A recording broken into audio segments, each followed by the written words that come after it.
Welcome to the world of probiotic foods. This is Cultured Food Life with your host, Donna Schwenk. Welcome, everybody, and thanks for joining me.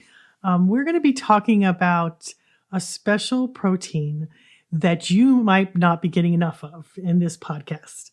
And it's something that I have done for years and years, and I just never talked about it. And there was a kind of a craze a while back about bone broth and collagen and how important it was for the body. And I had been doing it for so long that I didn't think much about. And I'm like, yeah, that's great. But I've been doing it for so long that I just didn't really talk about it all that much. So I decided, since it's really not a cultured food, but it's one of those essential things that I do in my life, that I would write an article about it and I would do a podcast about it just to explain to you why I think it's so important. So what are collagen and gelatin? I said again, I've been using these collagen and bone broth as a natural form of healing in my life, and especially for the lives of my family member. And the older I get, the more I find how essential these foods are to my body.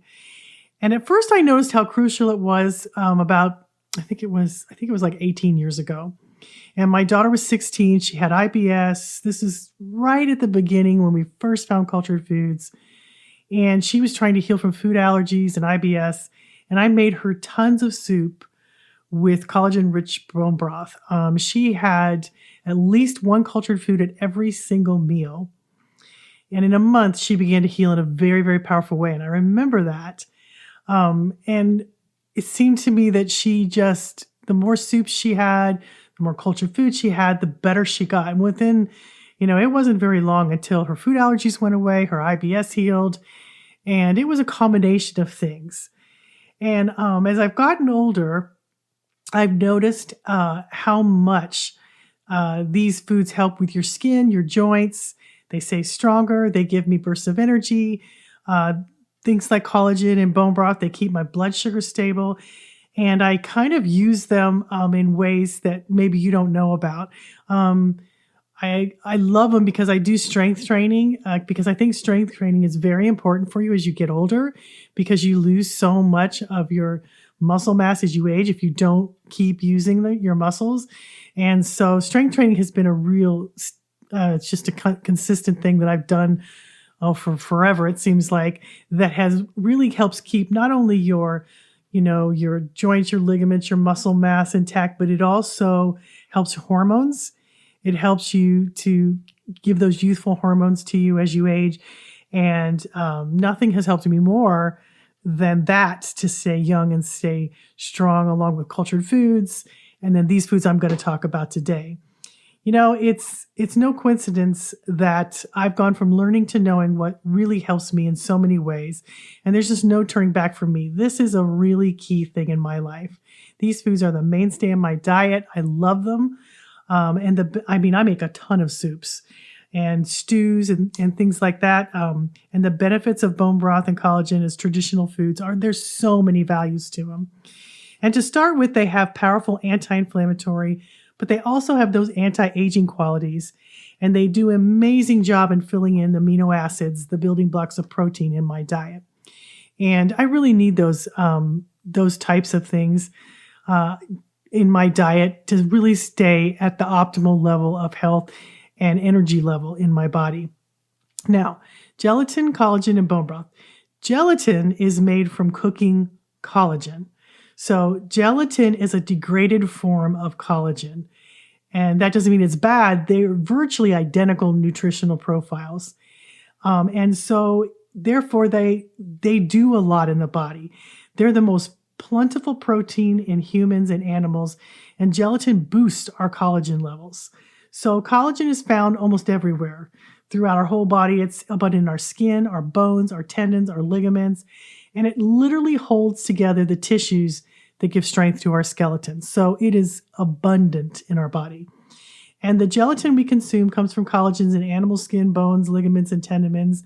And it also greatly increases our stores, which leads to many health benefits that you may not know about. So let me say this. Many vegetarians and vegans will object to these animal foods, but I have found, me personally, this is my journey, I have found I do not do very well without them.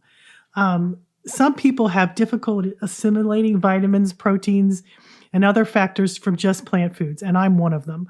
I think plant foods are one of the most important things you can eat, but I found that I need a proportion of nutrients from animal foods to achieve optimal health. And let me tell you, if I don't have those, and I have done this, I've tried to eliminate the animal foods from my diet, and without them, I was cold all the time. It affected my thyroid. I had low energy. My teeth started to experience decay. My immune system seemed to struggle. And the worst thing of all that I had was I had terrible, debilitating anxiety. And I just never want to experience that again. And as soon as I put back in the animal proteins, I started to feel better. Now, that is just me. I'm not trying to judge anybody or say you have to have that. I think we're all different. But for me, I just don't do well without them. And I've tried it and it just didn't work. Now, one thing I want to say, I really, really appreciate the vegans and the vegetarians. I love the fact that they have learned to do so many wonderful things with plant foods because I have used so many of those recipes to enhance my life because plant foods are so important. I mean, hugely important. They have factors that you can't get away from. So you need to eat a lot of plants too. And so I'm really grateful that there's been a movement of people doing that just because I love these recipes. They've given me, I have a million more ways to eat cauliflower and broccoli than I ever did before with the cauliflower rices and the broccoli rice. I mean, I eat those like, gosh, I eat them all the time. I use them, not just because, they're lower in carbohydrates, but they have the sulfur in them that I seem to really need to thrive. And so vegetables are prebiotics. So they make your good bacteria grow. So they are essential to your life. But I do really eat a ton of vegetables. And I want you to know that is fiber in vegetables and the nutrients in vegetables are super important, not just to your body, but to your gut microbiome. That's what's going to make your gut microbiome flourish and grow and become that healthy microbiome that you want to keep you healthy. So there's a piece of everything. I'm not a big proponent of taking out a food group. I'm just not. I think there's value in each one of the diets, from the keto to the low carbs to all of them. But I think one of the most important things is to keep the fiber in. If you're doing a lower carbohydrate diet, you got to eat a ton of vegetables because that's what your microbiome eats and feeds off of. I do not do well on any of those diets that are very strict where they take out a food group, and that's any of them, whether it's keto, whether it's vegans, any of those where I seem to need a balance and of all of it. So that's me personally. I'm not judging anybody. I'm not trying to tell you what you should eat because everybody should figure it out for themselves. Just telling you about what I do. So let me tell you about this though, because this has been really important for my health and especially as I've gotten older. So collagen and peptides or powdered gelatin are 98 to 99% protein and abundant in amino acids. They are the richest food source of the amino acid glycine. And glycine is used by the body to create proteins needed for the growth and maintenance of tissues. And this is really important for substances such as hormones and enzymes. And hormones are really important as you get older. You really need, they're important all the way through your life. And they change and fluctuate. And this special amino acid helps us sleep. It helps reduce inflammation. And studies show that your body can make it, but most people do not make enough to cover their needs. And I was one of them. Okay, so let me talk to you about bone broths. Okay, so I absolutely love bone broths, and I use them all the time in my life. And when you buy collagen supplements, they contain one thing, collagen.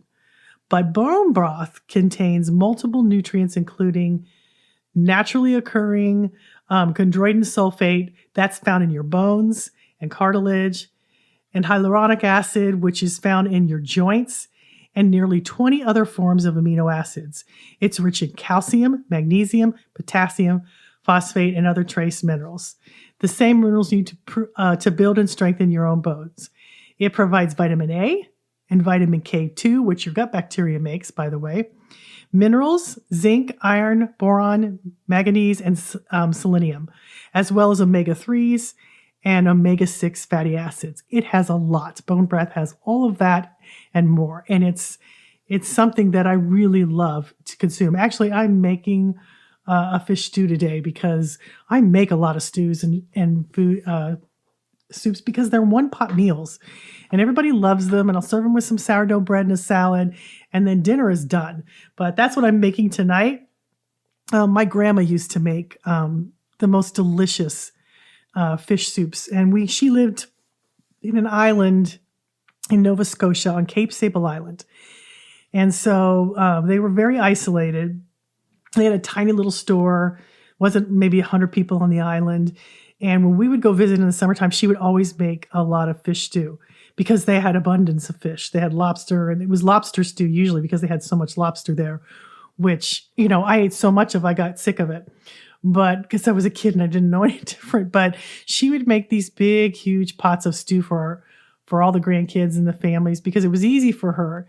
And it's something, whenever I make it, I think of my grandma because it's just when you have a big family and you want to feed everybody all at once, making a big pot of stew or soup with bone broth not only nourishes them with nutrients and the things they need, but it's also easy on you to make. So, okay, back to collagen. Collagen is found everywhere in the body, but it's mostly in the skin, bones, tendons, and ligaments. But it's also, again, saying that it holds our structure, our spine, and everything together. So bodybuilders have been using collagen and gelatin supplements to improve joint health and reduce inflammation for years. And I remember this because I've been strength training for a very long time. And research showed that athletes who took gelatin and collagen experienced less pain in their joint and could exercise a lot longer free of pain than the athletes that didn't take that. And I have the research. If you want to see the article and see the research, you can go to the link description below and I'll take you there and you can look at all these research links that I have. A lot of research has used gelatin as a treatment for joint and bone pain, such as osteoarthritis. And osteoarthritis is the most common form of arthritis, and the cushioning cartilage between the joints break down, and this causes the pain and stiffness. So they did a study of 80 people with osteoarthritis, and they were given gelatin supplements or placebo for 70 days. And those who took the gelatin reported a significant reduction in pain and joint stiffness as compared to the ones who took the placebo. And it was pretty significant. And again, I'll leave that article down and you can look at the research if you'd like to go into it more. Now, the other thing that I especially found was one of the most helpful things when we started taking bone broth was helping digestion and leaky gut, because my daughter had that, which was IBS. And it was, leaky gut is associated with several chronic diseases. And what happens is the barrier between your gut and the bloodstreams becomes impaired. And let me explain to you, your gut lining is very, very thin. It's like as thick as a half of a hair strand. So if you take a hair strand and cut it in half, that's about how thin your gut lining is. And so when you get leaky gut, food particles leak into your gut stream and cause all kinds of problems that otherwise you wouldn't have. But gelatin absorbs water and keeps fluid in the digestive tract, which helps your digestion too. And it helps to repair that gut lining along with bone broths. And not only is bone broth easy to digest, but it also aids in the digestion of the other foods that you consume with it, which makes that a really helpful food. Because if you're struggling with food allergies, you're struggling to digest your food. And so when you consume these foods, it helps you to digest those other foods that otherwise might be problematic. The amino acid in gelatin called glutamine, which helps maintain the function of the intestinal wall, is super important. This is what really helped my daughter when she healed from her leaky gut and IBS. But it has been known to prevent and heal these conditions in many, many studies. And I have 3 studies. I have a lot more I could put on there, but I put 3 on these if you want to go look at the article and check out the studies, because it across the board has helped. And I watched it heal my daughter. So it's been pretty amazing. Now, not only can it do all that, it also may lower your risk for cardiovascular disease. Chris Kessler is a renowned expert, and he's a leading doctor and top educator in the field of functional medicine.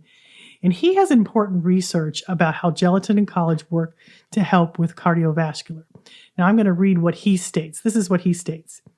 Eggs and muscle meats, as opposed to organ meats and meaty bones, are high in methylene, an amino acid. And in some people, eating too much methylene can lead to a buildup or a toxic compound called homocysteine in the blood. High levels of homocysteine are an independent risk factor for a variety of serious concerns from dementia, Alzheimer's, and heart disease. This may explain why researchers sometimes find a correlation between high meat intake and chronic diseases. But what helps keep methylene and homocysteine levels in a healthy balance? Glycine. Glycine accounts for roughly 27% of gelatin's composition, making gelatin the richest food source of this amino acid. And although your body can make glycine, you usually don't produce enough to cover your needs, meaning you need to get some ample amounts from your diet. So when you're having when you're having things in your body that I love how certain foods help balance out other foods. And that's what these types of foods, collagen and bone broth, do. They're high in these amino acids that help balance out other factors in your diet and keep everything running smoothly. So your body just has this crazy, wonderful system about homocysteine levels. And it recycles homocysteine and turns it into the amino acid cysteine, I think is how you say that. When this system fails, homocysteine levels can increase. So certain nutrients are needed to keep that system running smoothly. Glycine and B vitamins like folate and B12 are probably the most important nutrients for maintaining homocysteine levels within normal limits. So if you're not getting enough B vitamins and you're not getting enough of these other nutrients to keep everything in balance, that's when things get out of whack. And I'm a big proponent of getting a lot of B vitamins because they keep your adrenals strong, they keep everything running smoothly, and a lot of people aren't getting enough. And a lot of the reason they're not getting things like B12 and all the different types of B vitamins, there's B1, B2, B3, there's a whole bunch of them, is because their gut bacteria is what is needed to absorb B vitamins. I had a friend who couldn't absorb her B vitamins because she didn't have enough good gut bacteria to absorb them. And for instance, like kefir if you have 2 cups of kefir a day, you're getting almost all the B12 you need in a day. And you're getting the bacteria that you need to absorb it, that allows your body to absorb and use those B vitamins efficiently. So it's just a balancing act that your body does all the time. And you don't really know what's going on. But when you have a good gut flora and you have some of these foods in your diet, it takes care of itself. Now, here's another thing I want to talk about. Diabetes and blood sugar is another thing that these foods can help. And researchers found that taking gelatin helps people with type 2 diabetes by controlling their blood sugar. In this study, 74 people with type 2 diabetes was given either 5 grams of gelatin, the richest source of this amino acid, or a placebo every day for 3 months. And the group given the gelatin had significantly lower HbA1c, this is a reading for people that it tells you how your blood sugar is doing over a few months at a time. So your H1s, is it called H1Cs? I think it is what the shorter version of it for is. And it measures the person's blood sugar levels, I think it's 3 months. So if you get a level reading that's lower, that means your blood sugar has been in control for a longer period of time. So the data show that the patients treated with this gelatin had a significant decrease in their blood sugar levels and in pro-inflammatory markers, as well as a very important increase in IFN gamma. Now, IFN is a cytokine that plays an important role in inducing and modulating an array of immune responses. It's really important. And so they had an increase in the things they needed and a decrease in their blood sugars, so everything balanced out. So, okay, let's break this down. Which is better, collagen or gelatin? Since collagen and gelatin have the exact same composition, which one's better? So when it comes to benefits, they are kind of more or less the same. They both contain all kinds of amino acids that your body needs to make new collagen to support joint health, skin health, and a robust gut lining. And they're rare to come by if you don't use these special kinds of proteins. It's hard to get them. So I use all of these with wonderful results, and you can use them in many different ways. I do gelatins. I put collagen supplements in my kefir smoothies. I have bone broths. I even make marshmallows out of collagen, or actually, you can do it out of collagen or gelatin. Gelatin's easier. And I have a whole bunch of recipes to show you how. Somebody, after I posted this article, people started asking me, well, what did I use? And I hadn't put it on my article. So I've revised my article and I show the products that I use. And there's a lot of products out there on the market. I just showed you what I get.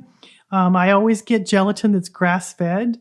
There are many different kinds of brands you can choose from and stores and online. And you can get them at your local health food stores and even grocery stores. But I like to buy the grass-fed ones. I mean, you can get ones at regular stores like the Knox gelatin and things like that, but they're not necessarily grass-fed, and I don't think that's as good for you. I think whenever you get something like this, you need to make sure the animal is healthy. And so I like the unsweetened plain versions. If I need them really fast, I'll use them. But most of the time I get a big thing of it. So I get the grass-fed ones from the health food store, and then I have it on hand all the times. Now, my favorite bone broth is Bonafide, but there's a lot of them out there. You can make your own, and it's so easy. I've been making my own in an Instapot. When I have a chicken for dinner, I take the bones and I put old vegetables in there that are in my fridge that I haven't eaten. I stick them in my Instapot with some water and put it on there it just depends on how long you want to do it. But it makes the most delicious, rich bone broth, and you take out depending on your manufacturer's, how fast you want to cook yours. But it's a great way to make bone broth is an Instapot. You can also slow cook it on the stove for hours. It takes a while. It takes many hours to do it on the stove. That's why I like my Instapot. Or you can buy it. So it's just up to you. If you buy it, just make sure it says grass-fed. You'll be getting the healthiest versions of bone broth you can get. Now, regular broths like chicken broth at the store aren't the same as bone broth. And you can tell by the amount of protein on the labels. Typically, bone broth has about 9 to 10 grams of protein, while regular broths only have 2 or less because they're not really made from bones like the real bone broths are. So you're essentially getting, some flavorings and some water. You're not getting as much as you could as if you get the real bone broth instead of just chicken broth. Now, collagen powder. I put collagen powder in my kefir smoothies. Gosh, guys, I almost do it every day. I really love the flavor. There's one I get that I really like. I can't remember now. Who is that from? Hang on, let me see. I can't remember the name of the company. Okay, the name of the company, and I don't get anything for this, I just like it, is Primal Kitchen. I think he does a really good job of the type of making his collagen. I've tried a lot, and I think his is the best, and I have that on the link below. It's just the one I use. They have a chocolate and vanilla. The vanilla is the one I love the most. So this morning I had a cup of kefir. I put some frozen wild blueberries in there, and a scoop of the collagen powder, the vanilla, and then I just mix it up, and that's all you got to do. And it flavors it. I think this one has monk fruit in it, and I do it almost every morning. So I just change up the fruit. Sometimes I'll change up the collagen flavor. You can get unflavored collagen too if you don't want to add any flavor to it, which is fine too. It just doesn't have any flavor. But I do that almost every morning, and I notice a difference when I don't.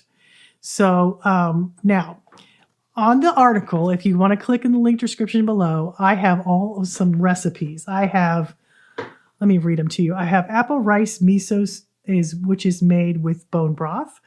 I have my very favorite best black bean soup that my kids swear is one of their favorite soups that I make with bone broth. I have cauliflower miso soup, which is probably the easiest soup you'll ever make because it's like cauliflower and bone broth and some salt and pepper, and it's delicious.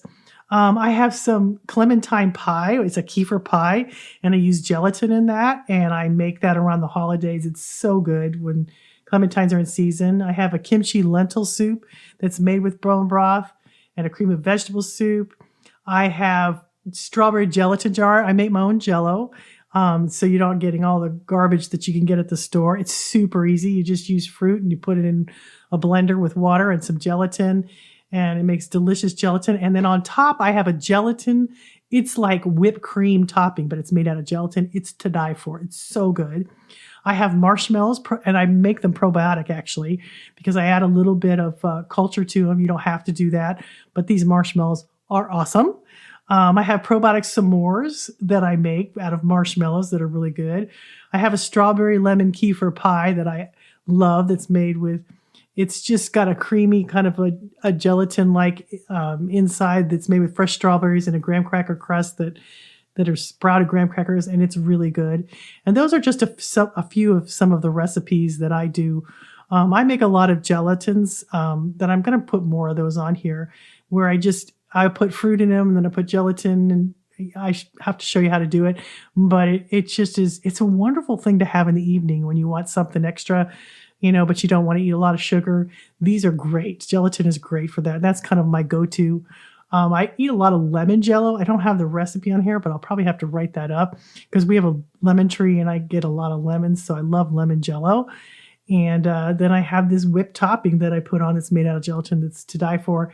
And all those recipes are free. If you just look at the description below, it'll take you there and give you all the recipes and all of the links to the research. And you can read the article too if you want to hear something again. So it makes it easy for you. But anyway, that is one of the things I have all the time. And I'm trying to show people more and more some of the things I do. I call it conscious eating, but I also, if I'm going to eat something, it's got to taste good. Okay. Because I'm not just going to do it because it's good for me. I want it to be, food is a big part of our lives. And I want everything to taste good. But if you're making it yourself and you can make a bunch all at once, or just put a scoop in your smoothie in the morning, it can make such a difference, not only in your gut lining and in your inflammation in your body and giving you more amino acids, but these amino acids really help stabilize your hunger. They make you, a lot of times a lot of people eat a lot of processed foods and they're hungry all the time. For instance, you can eat a whole bag of potato chips, but you can't eat a whole bag of apples because the satiety factor, you'll be full way before you get through 3 apples, whereas a potato chip or cereal, you don't have that sense of fullness that you get with foods that are nutrient dense. And these foods are completely nutrient dense. And I do know that I need more protein than the average bear. It really helps keep me stable in so many ways, along with blood sugar, along with energy levels, sleeping, mental health, all of those things I have found are very important, that I have enough of the right kinds of protein to keep me stable. And I know you can get them from plants too for some people, but for me, I need these extra helps, and I've seen it in my family too. So I hope that helps you. I hope it gives you a little bit of information. As always, you don't have to believe anything I say. You should try it out for yourself. If it works for you, great. If it doesn't, then find what works for you. This is just my input on what I do. And I hope it will bring some meaning and helpful wisdom to your life in a way that it has done for me. So thanks for listening, guys. I always appreciate it. You spend a little bit of your week with me. And have a good one. We'll see you next Tuesday.